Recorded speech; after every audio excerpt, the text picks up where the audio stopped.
Hi friends, అమ్మమ్మ కథలకి మళ్ళీ ready అవుదామా? చక్కగా వినేద్దాము, హ్యాపీగా ఎంజాయ్ చేద్దాము. ఈరోజు మనం ఒక మంచి కథ విందాము. ఇద్దరు మిత్రులు ఉన్నారంట. వాళ్ళిద్దరూ అడవి గుండా ప్రయాణం చేస్తున్నారంట. కలిసి ప్రయాణం చేస్తున్నారు. ఎక్కువగా ఉక్కపోస్తుందంట. ఆకలి కూడా వేస్తోంది. ఈ ఎండకి ఓర్చుకోలేక బాగా అలసిపోయారు. ఎక్కడైనా ప్లేస్ ఉంటే బాగుండు, సేద తీర్చుకొని కొంచెం సేపు అలసట తీర్చుకొని ఆ తర్వాత ప్రయాణం చేద్దాము అనుకున్నారు. దారిలో వెళ్తుంటే ఒక పెద్ద చెట్టు, సికమోర చెట్టు, అదే అశ్వత్థ వృక్షము కనిపించింది. చక్కగా పెద్దగా శాఖోపశాఖలు విస్తరించి దట్టంగా ఆకులన్నీ అలముకొని కింద రవ్వంత ఎండ కూడా పడకుండా ఎంతో విస్తరించి అందంగా ప్లేస్ కనిపించింది. అంతే, ఇద్దరు అబ్బా ఈ ప్లేస్ బాగుంది, కాసేపు భోజనాలు అవి చేసి రెస్ట్ తీసుకొని ఆ తర్వాత ప్రయాణం చేద్దామనుకుని తెచ్చుకున్న దుప్పటి పరుచుకున్నారు. తెచ్చుకున్న భోజనాలు అక్కడ కూర్చుని చేశారు.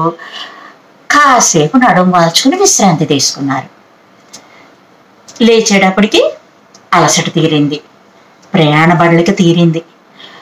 అమ్మయ్య, ఇప్పుడు ఇంక ఎండ కూడా కొంచెం తగ్గుముఖం పట్టింది, ఇద్దరం ప్రయాణం కొనసాగిద్దాం అనుకున్నారు. అంతా బాగానే ఉంది ఇక్కడ వరకును.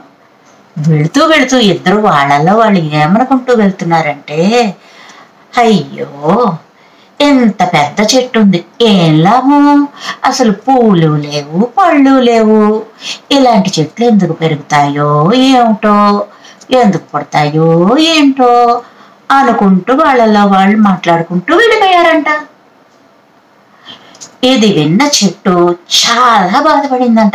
ఇంతసేపు ఈ చెట్టు నీడను విశ్రాంతి పొందారు, కృతజ్ఞత లేకుండా మాట్లాడుతున్నారు అని చెప్పి ఆ చెట్టు ఎంతో బాధపడిందంట. మనకి మేలు చేసిన వాళ్ళని మెచ్చుకోగలగడం కూడా ఒక మంచి గుణం. ఆఫ్ కోర్స్ అది అందరికీ ఉంటదనుకోండి, కానీ ఉంటే ఈ సమాజం ఎంతో బాగుంటుంది. సమాజం అంటే ఏంటి? మనమే, మన కుటుంబాలతో మనం ఈ సమాజంలో నివసిస్తున్నాం. ఒకరు చేసిన మంచి పనిని మెచ్చుకుంటే మనదేం పోదు కదా. మనం లాభం పొందినప్పుడు కృతజ్ఞతగా ఉండాలి కదా. ఆ కృతజ్ఞత లేకపోతే మనకి సహాయం ఎక్కడైనా దొరుకుతుందా?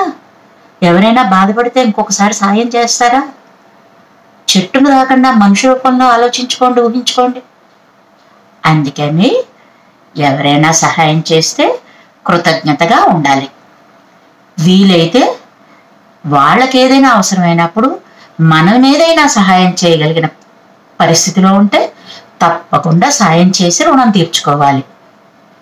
కలికాలం, ఇప్పుడు అందరూ ఇలాగే ఉంటారు, అందరూ ఉన్నారు నేనుంటే తప్పేంటి, ఇలా అనుకోవద్దు.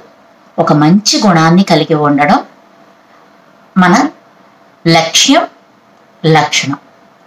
ఓకేనా ఫ్రెండ్స్? బాగుందా కదా? తప్పకుండా వినండి, వినిపించండి, లైక్ చేయండి, షేర్ చేయండి, సబ్స్క్రైబ్ చేయండి, నన్ను ఎంకరేజ్ చేయండి. Thank you friends.